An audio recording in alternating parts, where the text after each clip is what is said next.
که بغض کنی بشکنی هیچکی نفهمه.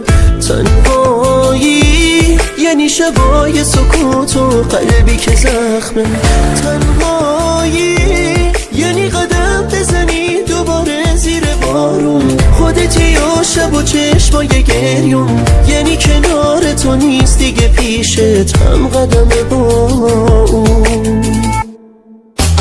تنهایی یعنی که چشمای خیس و عشق رو حالش. تنهایی یعنی یه بغض و دوباره حق و خواهش. تنهایی یعنی برق بزنی همه خاطره ها تو، نیستی که پاک کنه عشق چشاتو. یعنی کنار تو نیست دیگه گوش کنه تک تک حرفاتو. ای وای از دل سادم، ای کاش دل نمیدادم. آروم زد نم بارون، بازم یاد تو افتادم.